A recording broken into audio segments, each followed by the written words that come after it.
Hello बच्चों, welcome to our channel. पहले वाले वीडियो में हम लोग कर चुके हैं straight line question number 1 to 9 NCERT miscellaneous. आज करने वाले हैं 10 to 15 एनसीईआरटी स्ट्रेट लाइंस। ठीक है, मिसलेनियस। तो 10 to 15 आज खत्म कर लेते हैं, कुछ अगले वीडियो में करके पूरा फिनिश कर डालेंगे। तो जो भी डाउट है, इसके अलावा भी कोई डाउट होता है तो आप मुझे भेज सकते हो, मेल कर सकते हो, व्हाट्सएप कर सकते हो। तो बच्चों स्टार्ट करते हैं question number 10। If three lines whose equations are given, right, आपके एनसीईआरटी क्वेश्चन है, अपने बुक से भी आप देख सकते हो। If three lines whose equations are y is equal to m1x plus c1, y is equal to m2x plus c2 and y is equal to m3x plus c3 are concurrent. Concurrent का मतलब एक ही point से तीनों line पास करेंगे। Concurrent का मतलब दो या दो से ज्यादा लाइन एक ही पॉइंट से पास करना होता है, तो बोलते हैं concurrent. Then show that this, ये आपको दिखाना है। चलो कर लेते हैं। तो कॉन्करेंट, पहले इन दो लाइन का पॉइंट ऑफ इंटरसेक्शन निकाल लेते हैं और जो भी कोऑर्डिनेट आएगा पॉइंट ऑफ इंटरसेक्शन वो थर्ड वाले लाइन में डाल देंगे, तो हमारे को ये कंडीशन मिल जाएगा। ठीक है ना, यही करना होता है। चलो, तो हमारे पास क्या है, y is equal to m1x plus of c1 and y is equal to m2x plus of c2। ठीक है ना, इन दोनों को इक्वेट कर देते हैं तो क्या मिलेगा, m1x plus c1 is equal to m2x plus of c2, ये मिलेगा। इस x को इधर ले जाओ, c1 को इधर ले जाओ, और उसके बाद x कॉमन ले लो, तो m1 minus m2 is equal to c2 minus of c1। So यहाँ से आपको x मिल जाएगा c2 minus of c1 upon m1 minus m2। x मिल गया। इस x को आप यहाँ डाल दोगे तो y मिल जाएगा। So y is equal to m1 और x को लिखेंगे c2 minus of c1 upon m1 minus m2 plus c1, ये आपको मिलेगा। m1 c2 minus m1 c1 plus m1 c1 minus m2 c1 whole divided by m1 minus m2। बहुत ही simple सा method लगाया हमने, कुछ हाई फाई मेथड नहीं लगाया है।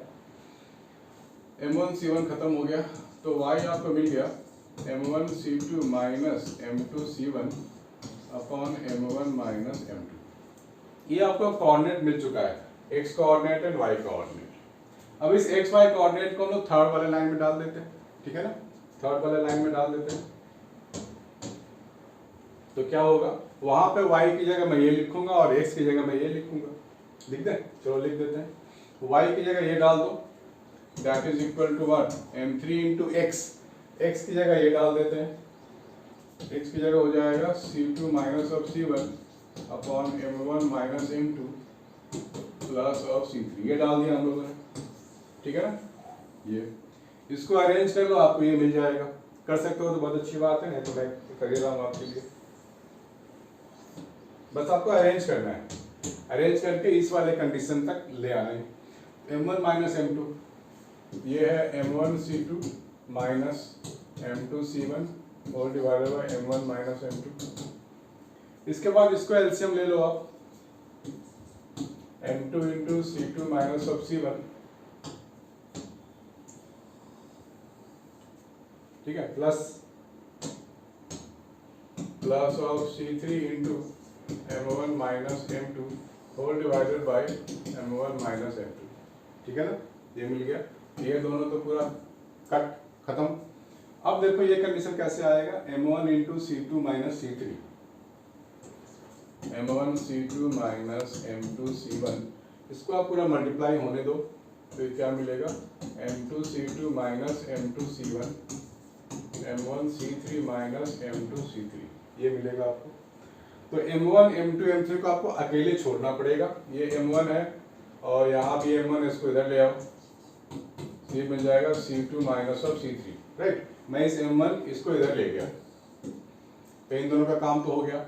m2 यहाँ भी है, m2 यहाँ भी है, इस m2 को इधर ले आओ तो यहाँ पर माइनस m2 आप कॉमन ले लोगे तो आपको मिलेगा,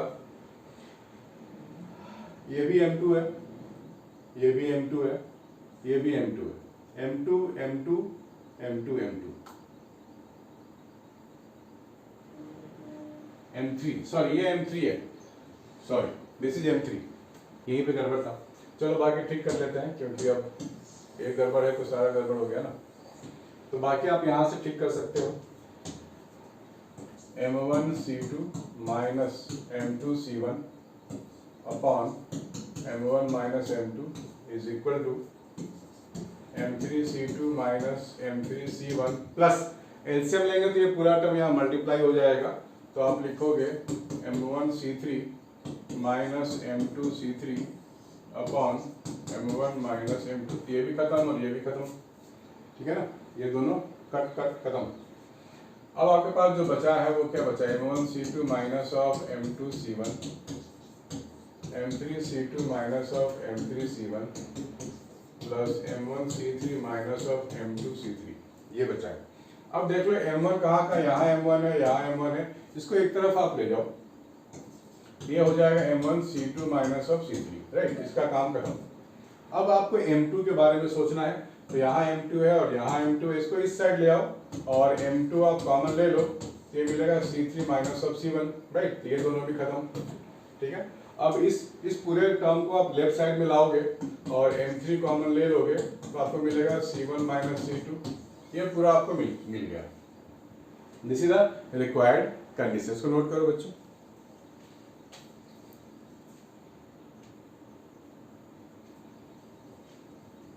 ठीक है, बढ़िया। चलो क्वेश्चन नंबर 11 की ओर बढ़ते हैं। Find the equation of the lines through the point 3,2 which makes an angle of 45 degree with this line, ठीक है। Find the equation of the lines through the point 3,2 के जरिए जा रहा है, which makes an angle of 45 degree with the line x minus 2y is equal to 3, 45 degree. ये जो line है x minus 2y is equal to 3 है, ये लाइन अननोन है, लेकिन ये एंगल गिवन है 45 डिग्री, ठीक है। तो हम लोगों ने यहाँ पे फॉर्मूला हमें मालूम है, किसी भी दो स्ट्रेट लाइन के बीच का एंगल क्या होता है, हम लोगों ने किया हुआ है tan थीटा वाला, अगर आपको याद हो तो tan theta is equal to m1 minus m2 upon 1 plus m1 m2, ये था ना किसी भी दो स्ट्रेट लाइंस के लिए।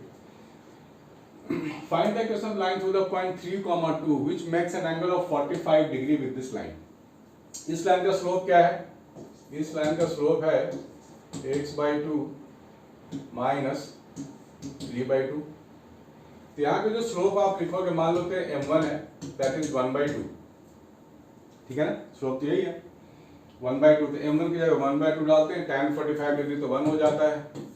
This is 1/2 minus of m2 upon 1 plus m2/2, ये मॉडुलस हटाएंगे तो यहाँ पे आ जाएगा प्लस माइनस 1, तो क्या लिखेंगे, plus minus 1 is equal to half minus of m2 upon 1 plus m2/2।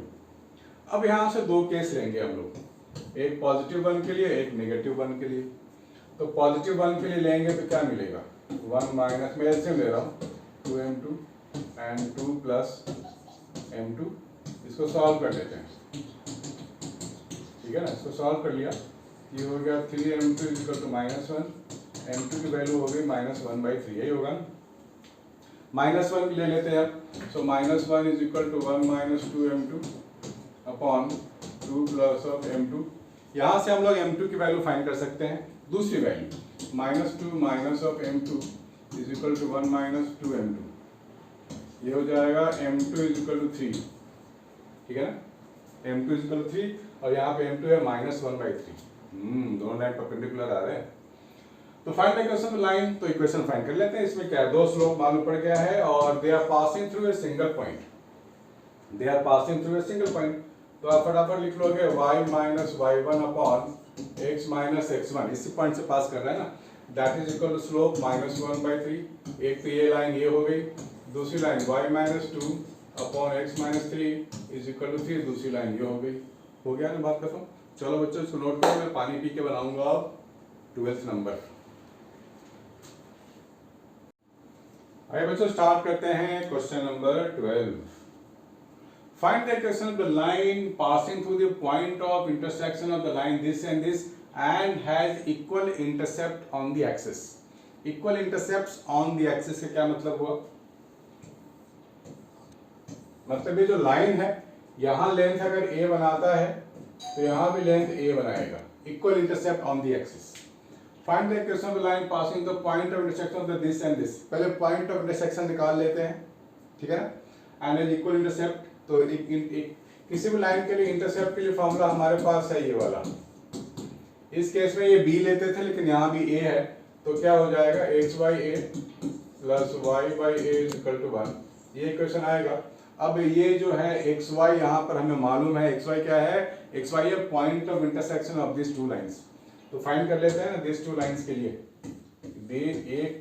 इन दो लाइन के लिए जो पॉइंट ऑफ इंटरसेक्शन होगा उसी पॉइंट से लाइन पास करेगा।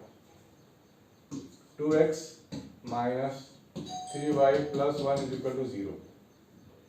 सॉल्व करते हैं, तो यहाँ से जो y की वैल्यू उठा के यहाँ डाल देते हैं तो काम खत्म, सॉल्व हो जाएगा हमारा। ये हो जाएगा 2x plus 1 whole divide by 3। इस y की वैल्यू को आप यहाँ डाल दो, ठीक है, तो क्या मिलेगा 4x plus of 7, 2x plus 1 whole divide by 3 minus 3 is equal to 0।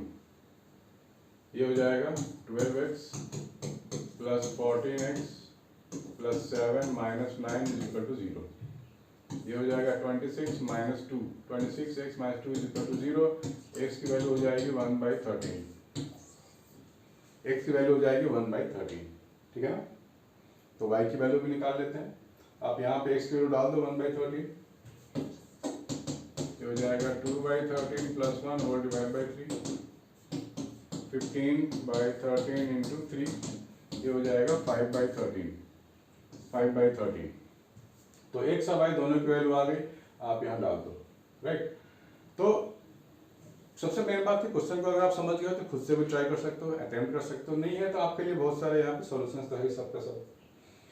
तो this way we can solve, ठीक है। इसको आप चेक कर लो एक बार, 2x plus 1/3, 12x 14 plus 7 minus 9, so ये हो गया 26 minus 2 is equal to 0, x 1/13, ठीक है बच्चों। तो x y दोनों आ गया, इस पॉइंट पे अब आप डाल दो, x और y दोनों की वैल्यू आ गई ना, तो अब आप इसको यहाँ पे डाल सकते हो। तो क्या लिखेंगे, x की जगह 1/13, y की जगह 5/13 इज इक्वल टू 1, ये हो जाएगा 6/13 a इज इक्वल टू 1, तो a इज इक्वल टू 6/13, ठीक है। a की वैल्यू आ गई 6/13, यहाँ डाल दो, आपका काम हो गया, इक्वेशन ऑफ लाइन आ गया, ठीक है ना। तो यहाँ डाल देते हैं वैल्यूज, x की जगह क्या लिखेंगे 6/13, सॉरी a की जगह 6/13, क्या लिखा, x की जगह 6/13, सॉरी a की जगह 6/13 हो गया, और y की जगह भी 6/13 हो गया, that is equal to 1। This is the equation of line. इसको अलग स्टाइल में आप चाहो तो लिख सकते हो, 13 को ऊपर ले जाके कहीं भी कुछ भी लिख सकते हो, या फिर आप ये भी लिख सकते हो 6x plus Y equal to 6/13। ये पूरा उधर चला गया। 13th करते हैं, चलो 13th क्वेश्चन में क्या है, ध्यान से क्वेश्चन को पहले पढ़ो, उसके बाद एनालाइज करो, खुद से ट्राई करो, थोड़ा सा भटको इधर उधर, जितना भटकोगे उतना सीखोगे। Show that the equation of the line passing through origin and making an angle theta with the line y is equal to mx plus c is y by x is equal to m plus minus tan upon 1 minus plus m tan, ठीक है ना। tan ये theta होगा, यहाँ theta गायब है, this is theta, this is theta. Show that the equation of the line passing through the origin and making a theta with the line, ठीक है। ये कोई लाइन है हमारे पास, पहले से ही कोई लाइन गिवन है, this line is y is equal to mx plus c, और कोई दूसरी लाइन है जिसके साथ थीटा बना रहा है, इस लाइन की इक्वेशन हमें नहीं मालूम, ये भी तो क्वेश्चन है, और वो इक्वेशन ये होगा। शो दैट करना means this is the required equation. तो कर लेते हैं, दो लाइन के बीच का एंगल का फॉर्मूला आपको मालूम होनी चाहिए, तो बड़े आराम से कर लेंगे। तो क्या लिखेंगे यहाँ पर, tan theta is equal to m1 minus m2 upon 1 plus m1 m2, ठीक। अब ये tan थीटा है, तो tan थीटा ही रहने देंगे, इसकी वैल्यू तो कुछ गिवन नहीं है, प्लस माइनस कर दो, क्यों, क्योंकि हम यहाँ पे मॉडुलस हटाने वाले हैं। m1 की वैल्यू मान लो m है, इसकी स्लोप तो गिवन है m, तो आप m रख लो।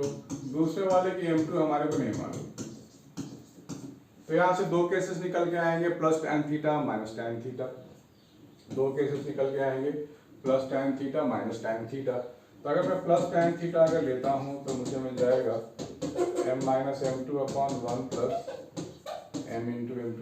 यहाँ से हम लोग m2 निकाल सकते हैं, तो आपको मिल जाएगा tan theta plus m2 into tan theta m minus of m2। अब हम लोग m2 की वैल्यू यहाँ से निकाल सकते हैं, m2 हो जाएगा m tan थीटा, मल्टीप्लाई किया tan थीटा प्लस m, तो यहाँ से m2 की वैल्यू आ जाएगी m tan theta plus 1 is equal to m minus of tan theta. तो m2 we are getting, m2 आपको पता है यहाँ से आपको मिल रहा है m2 क्या मिल जाएगा, m minus of tan theta upon m tan theta plus 1। ये आपको m2 मिल गया कब, जब आपने पॉजिटिव tan थीटा लिया। अभी आपको नेगेटिव tan थीटा लेना है, माइनस ऑफ tan थीटा लेना है, तो आपको मिल जाएगा m minus of m2 upon 1 plus m2। अब इसको क्रॉस मल्टीप्लाई कर लेते हैं, तो minus of tan theta minus of tan theta into m2 is equal to m minus of m2। ठीक है, इस m2 को इधर ले आते हैं और कॉमन ले लेते हैं, तो मेरे को मिल जाएगा 1 minus tan theta into m, this is m plus tan theta. तो m2 मुझे मिल गया m plus of tan theta upon 1 minus tan theta into m, ये मिला। तो m2 के दो वैल्यूज आपको मिल गए। ठीक है, जब m2 आपको मालूम है, राइट, तो आप दो स्लोप मालूम है, पासिंग थ्रू ओरिजिन है, पासिंग थ्रू ओरिजिन है, तो आप क्या करोगे, कोई भी लाइन पासिंग थ्रू ओरिजिन होता है ना, तो क्या लिखेंगे, y minus 0 upon x minus 0 is equal to slope. अब स्लोप की वैल्यू यहाँ 2 है, यानी कि दो इक्वेशन ऑफ लाइन आपको मिलने वाले हैं। So y minus x is equal to m minus of tan theta upon 1 plus m tan theta. दूसरा स्लोप वो आपको मिलेगा, that means y by x is equal to m plus tan theta upon 1 minus m tan theta. ये दो line ही तो है, ये दो ही लाइन है, ऊपर में प्लस आएगा तो नीचे माइनस, देखो उल्टा लिखा हुआ है, प्लस माइनस माइनस प्लस, मतलब ऊपर प्लस तो नीचे माइनस, ऊपर माइनस तो नीचे प्लस। ये दो इक्वेशन को कंबाइन करके हम लोग वैसे ही तो लिखेंगे, इसको कंबाइन करके ऐसे ही तो लिखेंगे, m plus minus tan theta upon 1 minus plus tan theta. तो this is the combined equation of 13। इसको नोट करो, फिर आगे करते हैं 14 15। चलो बच्चों आगे करते हैं क्वेश्चन नंबर 14। क्वेश्चन नंबर 14 को आप ध्यान से पढ़ो, यहाँ पे क्या लिखा है, in what ratio the line joining this and this divided by the line this. अगर क्लास 10th में आप लोगों ने सेक्शन फार्मूला पढ़ा होगा बच्चों, क्लास 10 में सेक्शन फार्मूला था, शायद याद हो आप लोगों को, याद होने भी चाहिए, अभी तो 10 से 11 में आए हो, तो याद करके सोचो कैसे क्या करते थे सेक्शन फार्मूला। अगर सेक्शन फार्मूला आपको याद आ गया तो ये बच्चों का क्वेश्चन है, इसमें कुछ भी नहीं है। ठीक है, सेक्शन फार्मूला अगर आप ध्यान दोगे तो आप बड़े आराम से कर सकते हो। हमारे पास लाइन है, कौन सा लाइन है, x प्लस वाई इज इक्वल टू 4, ये गिवन लाइन है। In what ratio is the line joining, line joining मान लो कोई पॉइंट है, यहाँ पर पॉइंट A है -1,1 और यहाँ पर पॉइंट B है 5,7, तो यहाँ पे एक पॉइंट B आपको मिलेगा जो इस लाइन को डिवाइड कर रहा है। ठीक है, ये जो लाइन है इसको कुछ रेशियो में डिवाइड करेगा, तो वो रेशियो देख लेते हैं क्या है। रेशियो के लिए λ/1 मान लो, λ/1 के रेशियो में मान लो डिवाइड कर रहा होगा। जब भी रेशियो का क्वेश्चन है तो आप एक वेरिएबल में ही काम करना बच्चों, चीजें आसान होती हैं। λ/1 के रेशियो में ये लाइन डिवाइड हो रहा है। ठीक है, बढ़िया ना, ये ठीक है, मतलब ये जो लाइन है AB, ये इसको डिवाइड कर दे रहा है, तो आपको ये रेशियो फाइंड, किस रेशियो में ये AB लाइन डिवाइड हो रहा है। तो रेशियो के फॉर्मूले के अकॉर्डिंग P का कोऑर्डिनेट क्या लिखेंगे, P का x कोऑर्डिनेट लैम्डा इंटू 5, याद है फॉर्मूले को याद करो 10th वाला, लैम्डा इंटू 5, तो 5 लैम्डा हो गया, 1 इंटू -1, तो ये -1 हो गया, divide by lambda plus 1, divide by lambda plus 1, ठीक है। y कोऑर्डिनेट लैम्डा इंटू 7 और 1 इंटू 1, ये कितना हो जाएगा 7 lambda plus 1 upon lambda plus 1, this one, this is the point and this point lies on this line, ठीक है। तो x की जगह ये डाल दो, y की जगह ये डाल दो, हो जाएगा 5 lambda minus 1 upon lambda plus 1 and 7 lambda plus 1 upon lambda plus 1 that is equal to 4, ठीक। इसको सॉल्व करें अच्छे से, 5 lambda minus 1 plus of 7 lambda plus 1 4 lambda plus 4, ठीक। इसको सॉल्व करेंगे तो आ जाएगा 12 minus 4 यानी कि 8 lambda is equal to 4, lambda हो गया 1/2, यानी कि 1/2 is to 1, ये रेशियो आ गया, और यू कैन से 1:2, 1:2 के रेशियो में डिवाइड कर रहा है, या तो आप लिख लो 1/2:1, ठीक है, या नहीं तो इंटू 2 यहाँ भी कर दो, इंटू 2 यहाँ भी कर दो। अगर आपको फ्रैक्शन पसंद नहीं है तो ये हो जाएगा 1, ये हो जाएगा 2, सो 1:2 के रेशियो में लाइन डिवाइड हो रहा है, बहुत इजी है, Lallu question. Find the distance of the line this, आगे बढ़ते हैं, ये तो लल्लू निकला question. Question number 15, find the distance of the line 4x plus 7y plus 5 is equal to 0 from the point 1, 2 along the line, ठीक है। पहले इसको खत्म कर लो, फिर 15th करते हैं। तो बच्चों क्वेश्चन नंबर 15 कर लेते हैं हम लोग। Find the distance of the line from the point along the line this, तो ध्यान से देखना है और ध्यान से आपको नोट डाउन करना है बच्चों। यहाँ पे क्या बोला गया है, फाइंड द डिस्टेंस, इस तरह क्वेश्चन बच्चों को कंफ्यूजन होता है, बोला गया है फाइंड द डिस्टेंस, राइट। कौन सा डिस्टेंस है ये, अलोंग द लाइन बोल रहा है, मैं आपको डायग्राम ड्रॉ करके बता देता हूँ कौन से डिस्टेंस की बात हो रही है, कौन सा डिस्टेंस की बात हो रही है।